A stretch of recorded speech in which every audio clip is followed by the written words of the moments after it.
The following podcast is a Jill Divine Media production.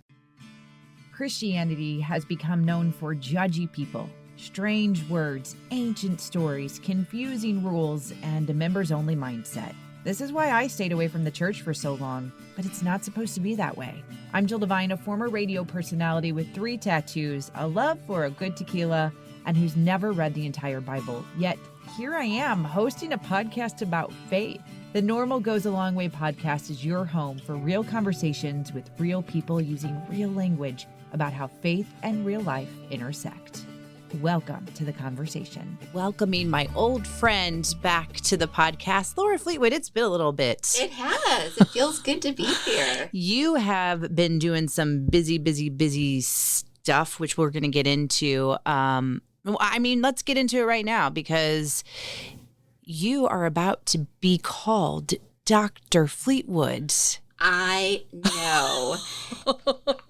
It still is boggling my mind. But yes, I have been on a 3-year journey going through a doctoral program at Portland Seminary. And it's been something. But the end is in sight. I graduate May 2nd. It's in Portland. So close. I know. Just yeah, gotta get so through far this away. last Yeah. semester. Mm-hmm. All right. And what have you been studying? We talked a little bit about this on a previous podcast episode with what's her name? I'm already blanking on her name. Trisha. Yes. Trisha Wellstead. And we'll link that in the show notes, but what is it that you are studying? So my degree will be a doctor in leadership. And leadership is a very broad course of study. So within that, we get to choose our own research focus. And mine happens to be on stress resilience. So how do we as humans bounce back, which is the definition of resilience, from daily stress? And How do we? we'll talk about that. But specifically, I have focused on tween girls because all of the recent research shows us that Americans are more stressed than ever and that females are more stressed than men. And the age at which we can have the most impact on developing someone's resilience is that age right before puberty, when their body is getting ready to go through another big spurt of growth and change.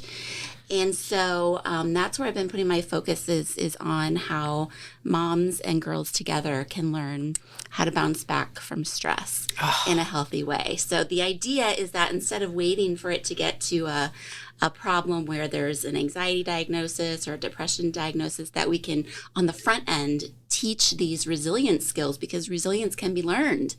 Like, that's the amazing thing about how God designed our bodies.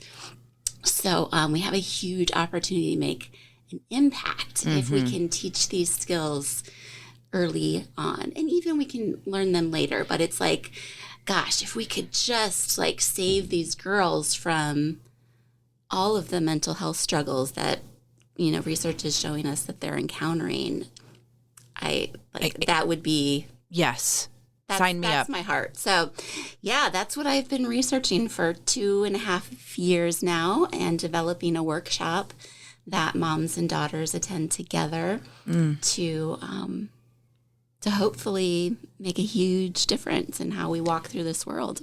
I'm going to just ask about boys, because clearly there are a lot of boy moms or moms to both boys and girls. And one thing that I didn't realize, obviously I know there's a difference, but I have stressed so much on the emphasis of making sure I raise my kiddos, my 2 girls, to not have body issues and to love their body. And recently at a community group that we host at Messiah, we were talking about naming our bodies. We've been doing some curriculum, and you're a part of this, Laura, through the Mom Co. And it's about, bodies being good and how God sees our bodies. And so I had shared with my group of women about that whole idea of how I well, how am I trying to show my girls that their bodies are good? Because they are. Mm-hmm. When I have trauma or past healing yourself. Right. Like that I'm going through. And one woman brought up, she said, with my son, we're experiencing it where he's noticing he's the shortest kid in the class. I didn't even think about that. Sure. I mean, everybody is constantly comparing themselves, no matter what your gender is. I had to narrow my focus. Yeah. Because there's so much information out there that if I wanted to create a practical tool, I needed it to be very focused. And so because I'm a mom of 2 girls and I'm one of 4 girls, I have 3 sisters, I only know females. Right. And so I kind of felt like God has equipped me to speak into that particular space. But you're right. Males are not exempt from obviously the stress of life or anxiety or depression. And my prayer would be that God puts that on someone's heart to dig into that as well, because there will be a different lens to address the males than from what I have taken over the past 3 years. And when that happens, they can come on this podcast. Absolutely. And we will make sure we talk about that. Absolutely. So since the beginning of the year, January at Messiah, we launched a sermon series called The Ruthless Elimination of Hurry. And we will have a link to every single message at the show notes, normalgoesalongway.com. But I thought that there's this interesting dynamic with what happens with sermon series, probably across the board for a lot of churches, where you do the research, you put in all this time and effort, and then there's some stuff that just kind of lands on the cutting room floor, so to speak, that we don't really get to present. And because of what you're doing in these programs outside of Messiah, I thought you might be a good representative to come in and talk about this a little bit more in depth that we cannot cover all the time in social media or on Sunday mornings. So there's a lot of different categories. Let's first start with the whole idea, the book, how that all came about. Sure. So John Mark Comer was a pastor in Portland, Oregon, and he had a church that was really, really growing. And he went through a phase of burnout, which is very common for a lot of people. It's especially common in the church world for pastors. I've gone through my own season of burnout, so I, can really relate to his story. And he realized that the pace of life that Americans are trying to live is not sustainable.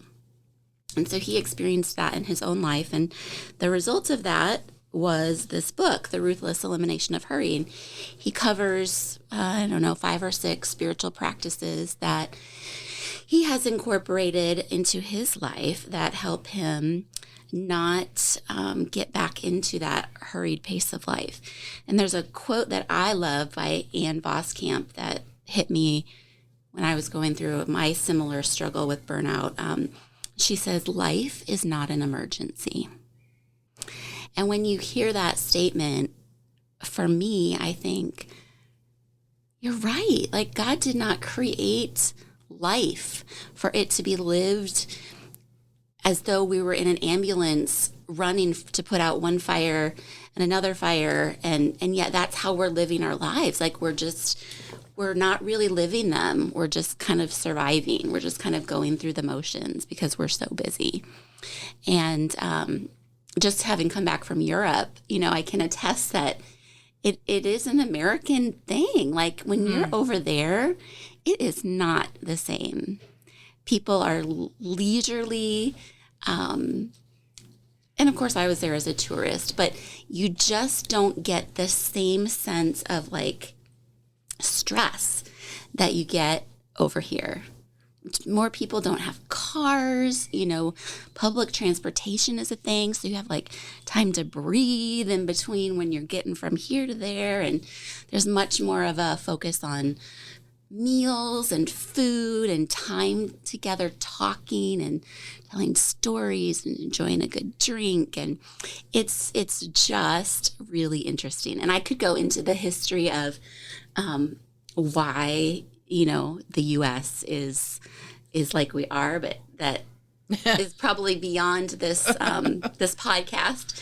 But it's a thing. Like the U.S. is one of the most stressed out nations in the world, and yet we're also like one of the wealthiest, and we have the most opportunity and the most freedom. And so you just wonder, like, it's and a lot of people go, but I don't want to change. Well, what you just described in Europe, like the meals and the drinks, like that's what I want my life to be like. So why isn't it? Great question.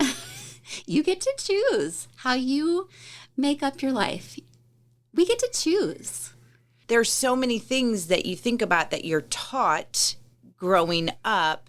I mean, how can you not get into the American discussion? How can you not get into why we are doing the things that we're doing? I mean, what were you taught growing up that you think, contributes to a hurried lifestyle? Well, in order to have money to do things, to even just live in a house, you have to work. Mm-hmm. Vacations. This is my household growing up. They didn't come all the time, but when they came, like, you make sure that you enjoy them. And now I'm talking about me growing up. Our vacations either consisted of going to the Lake of the Ozarks, which is a few hours outside of St. Louis, or Florida. And Florida was maybe once every 5-10 years. Yeah, same. I mean, our vacations were going to visit family in Chicago. Like, it wasn't... Not anything... We didn't do anything extravagant, or no. Yes. I had a fine childhood, but I don't remember there being this sense of living life to its fullest, if that makes sense. Like... Yeah, well, okay, let's get into it a little bit. Think about how the U.S. was formed. It was a place for people to come as a refuge from someplace else, mostly. Like if you think about the Europeans, for example, who came over, they were seeking freedom from various issues in Europe. They encountered a landscape here that was very harsh and unforgiving in many ways. And the Reformation had just happened in Europe. And so there was this sense of, they call it the Protestant work ethic, where you had to prove your worthiness to God. And also to people. And so that is kind of like the underbelly, and capitalism was just getting started. So it was all about independence and making a new life in this new land, and that required hard work and independence. And so that kind of became like the foundation of our country. And it's not necessarily a bad thing. Like all of those, you do have to work. You need to provide for your family. But there's a balance, and we need to realize there's a cost to pushing ourselves so hard that our body, minds, and spirits can't keep up. And I think that's what we're now experiencing because of technology and 24/7 connection to people, and being, available to reach someone through phone and computer and all these ways. The latest stress research at the American Psychology Association came out, and it says that since COVID, there's been a significant impact on well-being evidenced by an increase in chronic illness, especially between the ages of 35 and 44. So those are kind of your raising a family years. It increased from 48% to 58% of Americans have a chronic illness in that age range. 58%. And then adults who experienced the highest increase in mental illness were ages 18 to 34, 50% of that age range. And both of those things, chronic illness and mental health diagnoses, have been directly related to levels of stress. And it's not just the levels of stress, it's how we deal with the stress, because everybody experiences stress every day. Right. Like you can't take that away. You can't live on an island, right, and never have stress. Even if you did, you'd have stress. Because that's one of my biggest complaints with, when you go to the doctor and they're like, we got to limit your stress. I was like, well, okay, how do we limit my stress? It's not limiting the stress. It's how we deal with it. Okay, that's definitely different. Yes, that is the key. Because actually, stress is good for you. Like, your body was designed for stress, and stress can push you to learn and to grow and to evolve and to transform. But it's how we deal with it and whether or not we recognize it, I think, right? Because you have to recognize it before you can deal with it in a healthy way. What you said about the history going back to Americans, and I immediately... And I want to put a caveat. That is, I just shared like the white European experience of coming to America. I recognize that there's a whole nother experience of people from other ethnicities, and I just want to acknowledge that. Yeah, thank you. But that's how our government was formed. That's kind of the, Well, that work ethic of you got to prove yourself. I guess what flashed into my mind was I always kind of had this thing held over me. There's always someone willing to do your job for less. So you better do what you're told, not ask questions, don't question your salary and what you're worth. So there was always this constant fear of, oh my gosh, I'm not doing enough. I need to do more. I need to show my worth. And so I could see now, looking back at that, why that is so stressful and why it is so crazy. And I think I've shared this with you, or I know I've shared it with Pastor Jim, that never in my history of careers have I ever been told and encouraged to take time off and take time for myself and my well-being than I have when I started working in ministry. That's a problem. It is a problem. And it's also something I think that we cannot rely on our employer to do for us. It's something that we need to advocate and prioritize ourselves. Yeah, but if you are in a situation where you're feeling like, I mean, what is better than hearing it from your superiors? They're like, sometimes you have to hear that. Like, hey, come on, you got to take time for yourself. You're right. We have to be, we're our number one advocate. But when, especially in a corporate world, when you're working in a corporate, you've been there. Yeah.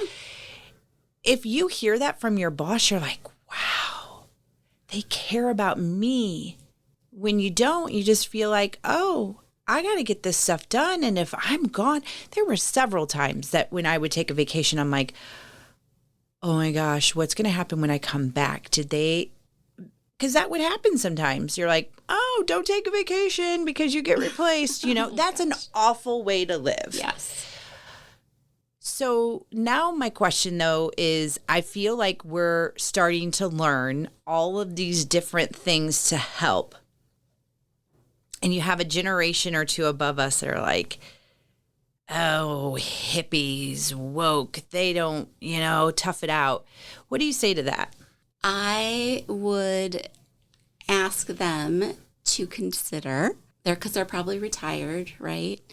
I would ask them to look back and imagine that they're on their deathbed. Look back to those years when they were working and they had young kids. And do they wish they would have worked more? How do they wish they would have spent their time? In an honest answer, asking me that, of course, I'm again this whole like kind of YOLO. I know that that's so kind of old still to say, like it's a term it's not as popular, but I wrestle back and forth with this YOLO. You only live once life. And I know the answer should not always come back to finances, but that's my barrier. But I know that there's other ways to do it. I know there's other ways to seize the day, to seize the moment, to live life to its fullest.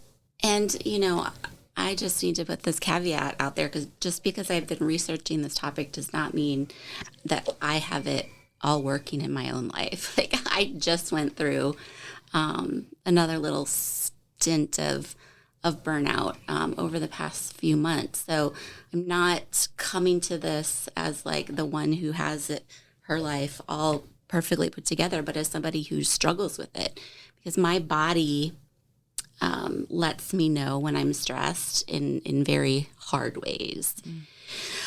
But I will say, to your question about finances, I think a lot of it is where we place our trust. Do we, as Christians, not trust that God will take care of us when we live the way he tells us to live? I think back to when I had my girls, they were young, and we made the decision for me to stay home with them their first couple of years. And I was making more money than Justin at the time. So our income was cut by more than 50%. We had to sell a car, so we only had one car. I had no way to get around anywhere with the girls. And it was hard. Like, it was financially not a smart decision. And yet I don't regret those years for anything. We didn't go anywhere or do anything, but my girls still remember, like, the daily walks we went on and, the little fun things that we did. And so I think we have this standard in our head of how we're supposed to live and what that looks like. Yes. And that's the problem. Comparison. It's like, what are your priorities? That's what it comes down to. So you can live on less. You can. You can also trust that God will provide for you. Not that he's going to make your life easy and perfect, but he will provide for you. And I just think, I think about my daughter Audrey, who you interviewed, and taking a gap year. That's not something the world would go, oh, that's smart, right. That's wise. And yet she experienced the world. I don't know if she said this in the podcast, but she realized she didn't figure herself out, but she realized how insignificant she is in the world. And that it doesn't really matter what major she chooses, because there's a world of opportunity out there. It was one of the things, she had said multiple things, but one of the things that really stood out to me was when she said, I went into this thinking I'm going to get the answers and I am going to basically figure it all out. Yeah, be in control of my life. And she said, and it didn't happen, but it's okay. And just her wisdom alone, pro gap year, make it happen. And as she said, she had the ability to work and to save and all that. I would love to hit pause on this conversation and come back and start talking about some like practical tools and tips? Do you think we should do? Okay. So come back in 2 weeks. We are going to release part 2 of this episode with Laura Fleetwood. And you can also get all the updates. Like I said, we'll have the links to the sermon series and get you caught up that way. We'll talk a little bit about those, but they'll be at the show notes at normalgoesalongway.com.